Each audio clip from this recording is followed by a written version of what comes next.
You're listening to the Play Therapy Podcast with Dr. Brenna Hicks, your source for centered and focused play therapy coaching. Hi, I'm Dr. Brenna Hicks, the Kid Counselor. This is the Play Therapy Podcast, where you get a masterclass in child-centered play therapy and practical support and application for your work with children and their families. In today's episode, I'm answering several questions from Sarah in Florida. Hello to my fellow Floridian. How exciting. And Sarah is in a school 4 days a week. So she is the in-school therapist for a therapeutic unit in the district. So a really interesting role and really interesting dynamic.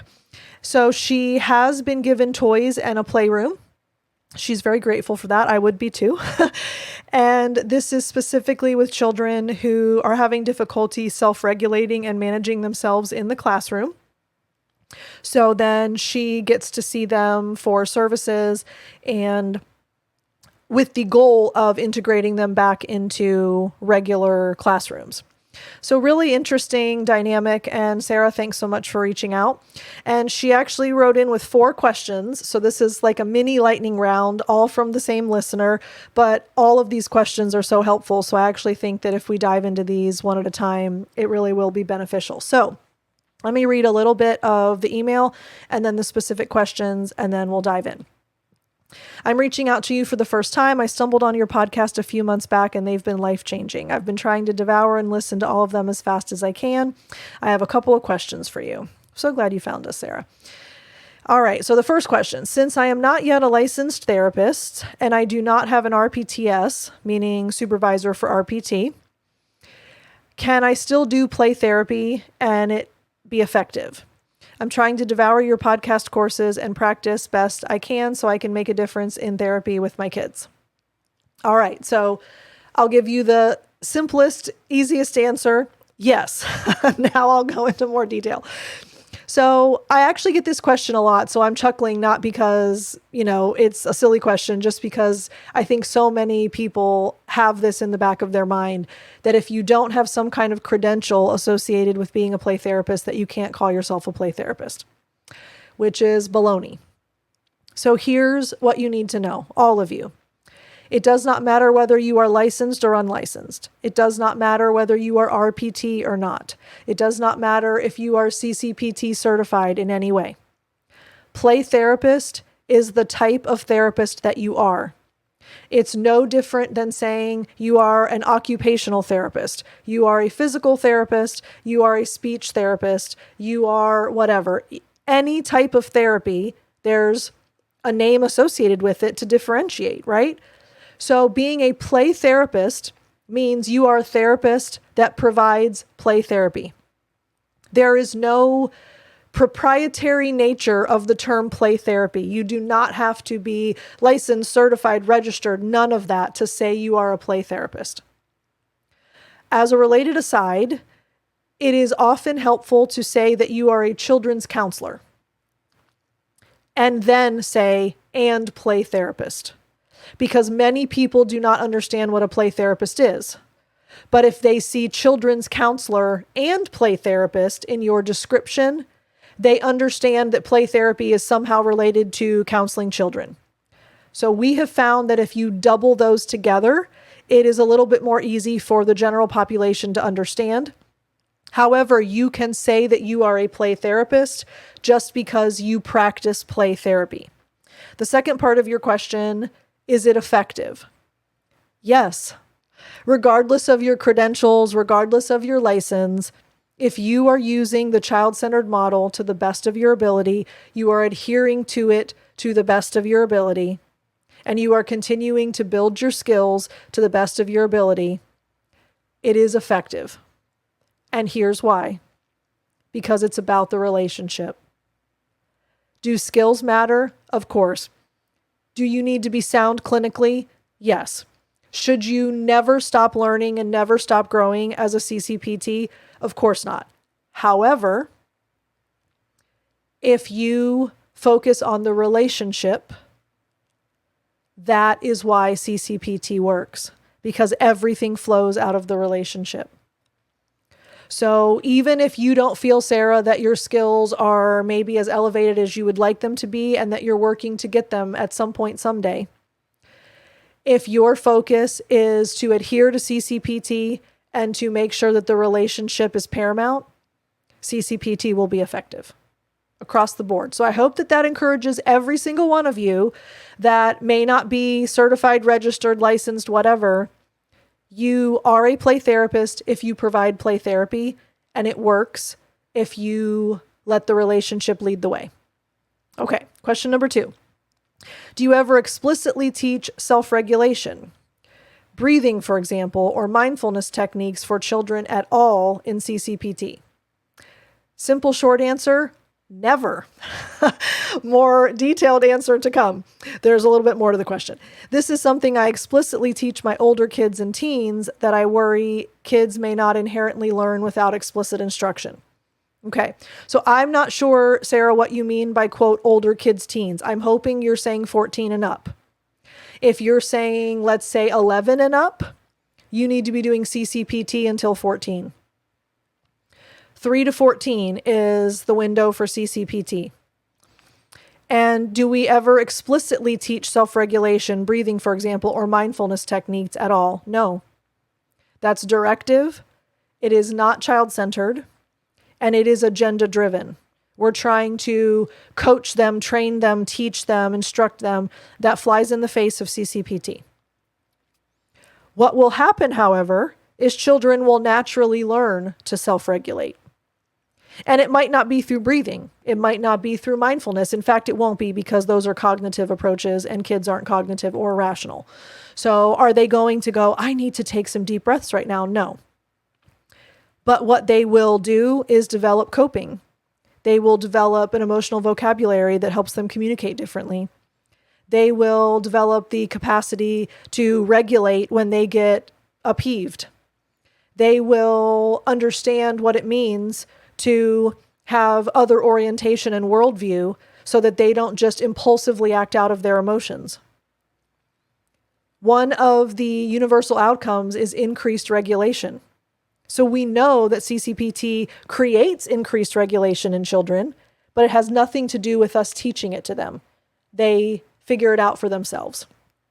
So we never, ever, ever go that route with CCPT, and certainly not with kids under 14.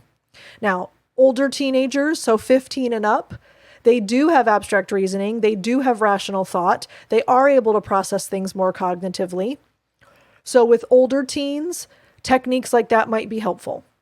But in truth, unless I have a child that starts with me under 14 and then continues with me after 14, and interestingly enough, I have like 3 seniors in high school right now, which is crazy because they drive themselves to the office and we sit and talk for an hour, and it's just crazy. But I started with them when they were 11, 12, 13. So I do not work with older teens unless they continue with me all the way through their high school years. But if you are seeing older teens in the school system, then that would potentially be an option for those types of kids. But 14 and under, exclusively CCPT, and no agenda-driven curriculum or directives. Okay, question number 3. Will CCPT make a difference for kids who are currently in trauma? For example, I had several this year in foster care, and they transitioned to different foster homes, were abused, etc., or whose parents are not engaged, a consistent problem with a home situation not changing. Okay, this is probably another one of my most frequently asked questions from therapists all over the world. So the short answer is yes, it will make a difference. What we know about situations that kids are facing at any given time is that even when the circumstances don't change, even when the environments remain static, even when the caregivers do not engage, even when they are consistently in a chaotic or traumatic or difficult environment, they are building resilience, they are building coping, they are building a sense of self, they are building problem-solving skills, they are building regulation, they are expanding in their emotional vocabulary.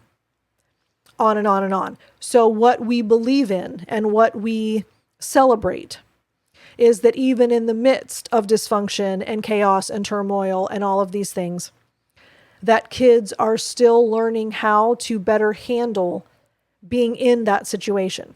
I mean, look, if we could wave a magic wand and take every circumstantial or environmental stressor out of kids' lives while they're in play therapy with us, wouldn't that be amazing? I mean, I would love to rescue kids from the craziness of their situation sometimes. But what we know and what we have evidence that proves that it works is that even in the midst of all of that, kids are building the capacity to better handle, better adjust, and better process what's going on. Because a dysfunctional environment is only as difficult for the child as their coping skills. The more they know they can handle things, the more they trust themselves, the more they accept their circumstances, the more they believe in their own problem-solving capabilities, all of a sudden, that environment doesn't seem so overwhelming anymore. The greater their emotional IQ and their emotional vocabulary, it doesn't seem so difficult to handle anymore because they're better regulated emotionally. So we know that even when things don't change, CCPT is still helpful and it is still effective. So we never try to change the circumstances or the environment. We provide the opportunity for the child to change within those environmental circumstances, and they will. All right, and then last and final question. What do you do for kids who want to destroy your room every time? Oh, the $1 million question. How do I set limits? I had one 6-year-old child this year who was throwing and trying to break everything, spitting in the sand, putting everything in his mouth, etc. The playroom in itself was triggering, it seemed, and I had to finally take him to an empty room with only a few toys. Would you suggest that, or what recommendations for kids like that with intense anger and aggression all the time? All right. So, gosh, there's a lot to unpack there, Sarah, so I'll try to hit these in some semblance of an order that makes sense. Okay.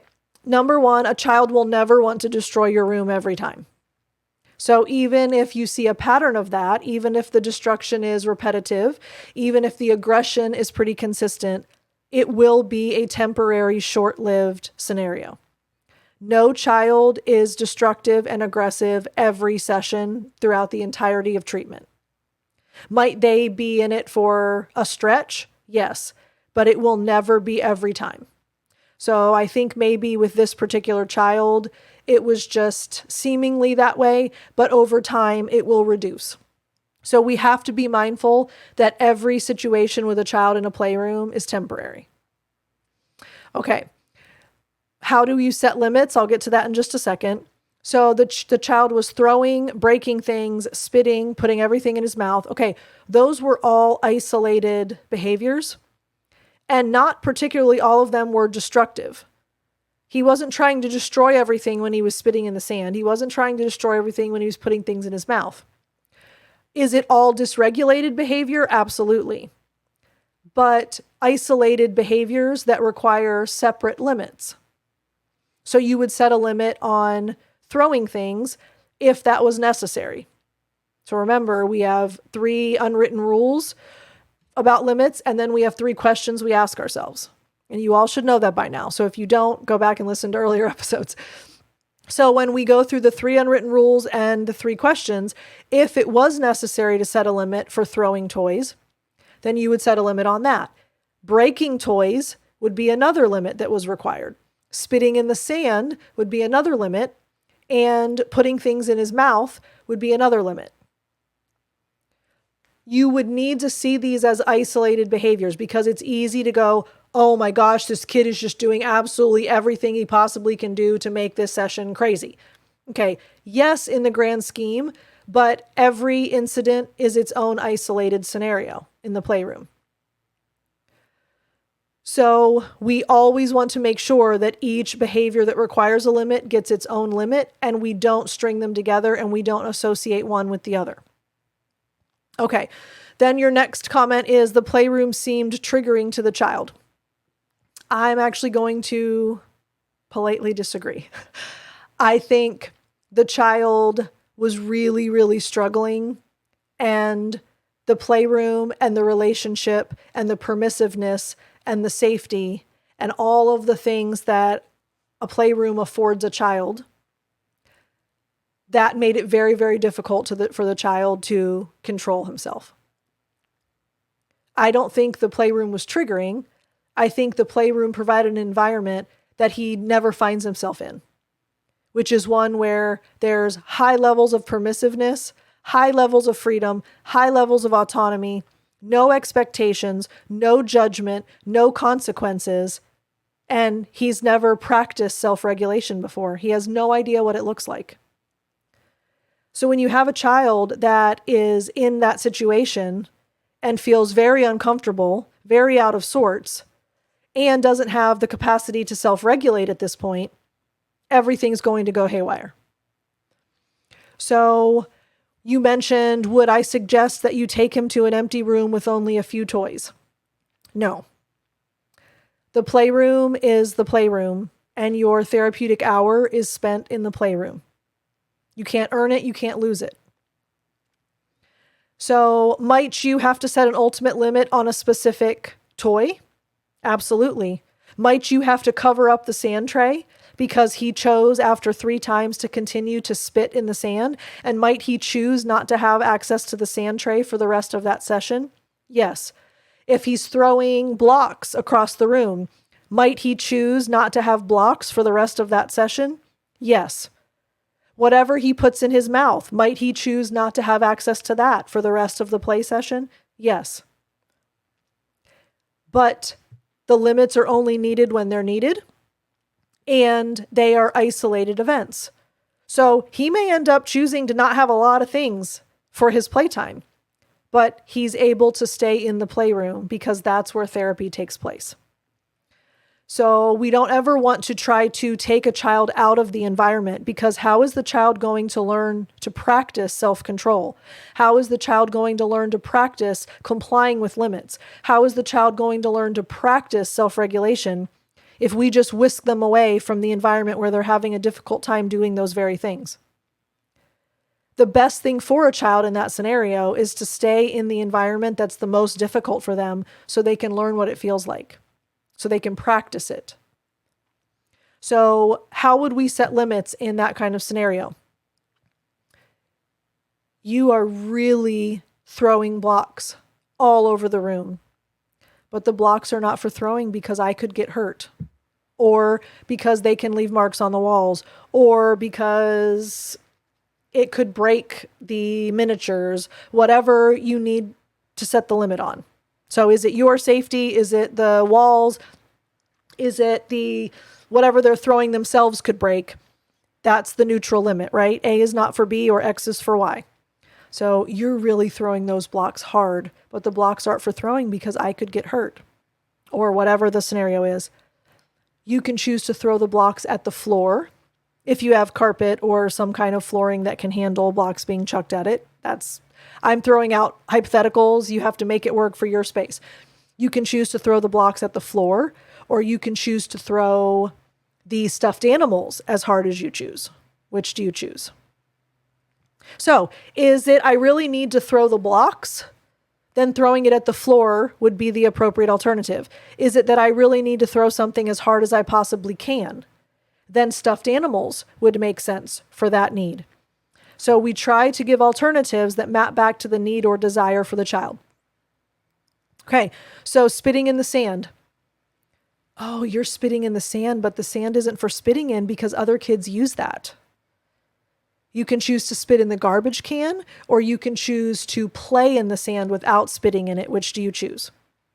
Again, is the need to spit, or is the need to play in the sand and he's just really dysregulated? So depending on the circumstance, we would offer an appropriate alternative. So that is how we set limits. Be mindful that each one is separate and we can't string them together in our heads, because then it feels like the kid is just bucking every potential limit in the playroom, and we don't want to have that impression because that can skew our approach to unconditional acceptance and permissiveness and safety and all the things that we have been talking through. So, Sarah, thank you so much for the email. Thank you for the questions. I hope that all of you found that helpful. And this is something that we are constantly trying to work on, right? What do we do in different situations? How do we handle doing this professionally? That's always the goal. I want to read one final thing that Sarah wrote in the email, because I think this just kind of sums up the whole child-centered model. Your podcasts have literally changed my practice. I've always been interested in play therapy, but leaned more towards adhering. However, I was finding that put me in charge too much.